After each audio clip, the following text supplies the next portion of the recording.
धरती पर प्यासा रहे न कोई, सबको मिले सुरक्षित जल। हम धन्यवाद देना चाहेंगे सबसे पहले अपनी प्रिंसिपल मैम श्रीमती दीपाली गौतम जी का, भाई श्री ऋतुराज त्यागी जी का, मिस सोनाली चौधरी जी का और मैडम रीमा सेठी जी का। आपने अथक प्रयास करके इस वेबिनार का आयोजन किया और इसमें मैं देख पा रहा हूं लगभग 50 बच्चों के आसपास जुड़े हुए हैं।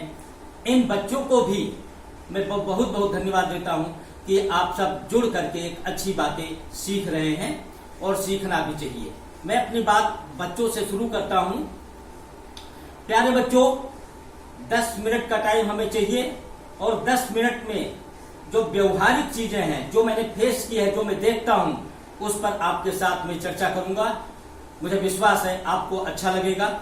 सबसे एक छोटी सी कहानी कि हमें इन सारी चीजों को क्यों सीखना है, क्यों समझना है और जो सीखने की प्रक्रिया है इसको क्यों हमेशा लगातार जारी रखना है, इसके लिए एक छोटी सी कहानी से मैं शुरुआत करूंगा अपने इस कार्यक्रम की। प्यारे बच्चों, उसकी समरी में बताता हूं। कहानी बड़ी है, मैं समरी केवल बताता हूं। एक राजकुमारी के बारे में आया कि एक राजा थे, उनकी राजकुमारी। कहा, कुछ लोगों ने सुझाव दिया, ए राजकुमारी आप भी कुछ काम धाम करना सीख लो। तो तमाम सारे दरबारी थे, उन लोगों ने कहा राजकुमारी है, इसे किस चीज की जरूरत है, इसके चारों तरफ 50 सैकड़ों नौकर चाकर घूमते रहते हैं, तो इस राजकुमारी को कोई चीज सीखने की जरूरत नहीं है। फिर भी उनके जो गुरु जी थे उन्होंने कहा नहीं भाई, एक कोई ना कोई चीज आपको सीखना है। तो उसकी नजर फर्श पर पड़ी, कालीन पर पड़ी। बहुत सुंदर सुंदर कालीनें थी। उनके गुरु जी कोई बुनकर था। उन्होंने कहा कि पापा पिताजी मैं कालीन बुनना सीखना चाहती हूँ। तो गुरु जी ने उनको कालीन बुनना अच्छे से सिखा दिया। उसमें तरह तरह के मैसेज है। उसके बाद उनके राज पर कुछ दुश्मन राजाओं का अटैक होता है और उनके राजा हार जाते हैं, पिताजी हार जाते हैं। तमाम सारी सहेलियों राजकुमारी को बंदी बना लिया जाता है। वो ले जाकर सुदूर प्रांत में अपने यहाँ दासी रखता है और घोषणा करता है, मैं खाना उसी को मिलेगा जो कुछ काम करेगा। अब उस समय उस राजकुमारी की समझ में नहीं आया, मेरे सामने नौकर चाकर थे, मैं तो कुछ कर नहीं पाती हूँ। तब उसके दिमाग में स्ट्राइक किया, अच्छा मुझे कालीन बुनना तो आता है। तो उसने कहा कि मैं कालीन बुनूंगी और बहुत सुंदर कालीन बुनूंगी। प्यारे बच्चों, अब संदेश जो इस वाक्य में छुपा हुआ है, उस कालीन में उसने जब बुनना शुरू किया तो उस कालीन में जहां पर वो बंदी बनाई गई थी उसका नक्शा और संदेश उस कालीन में बुन दिया था।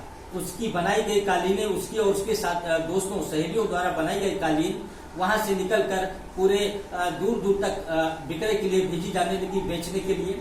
और उसमें से एक कालीन जिसने इस राजकुमारी को सिखाया था उसके हाथ लग गई। उसमें तो उसने संदेश तुरंत पढ़ लिया क्योंकि उसकी वो शिष्या थी। उसने देखा कि इसमें तो पूरा संदेश है, ये राजकुमारी कहाँ छुपी हुई है, कहाँ रखा गया है। फिर इधर की अपना सेना और व्यवस्था करके जाकर के राजकुमारी और उसकी सहेलियों को बंदी से मुक्त किया। तो प्यारे बच्चों, और ये कहानी मैं इसलिए कहना चाहता हूँ कि बच्चों के अंदर सीखने की ललक जरूर होनी चाहिए, जहां से भी मिलता है। प्यारे बच्चों, एक चीज और मैं बात करता हूं।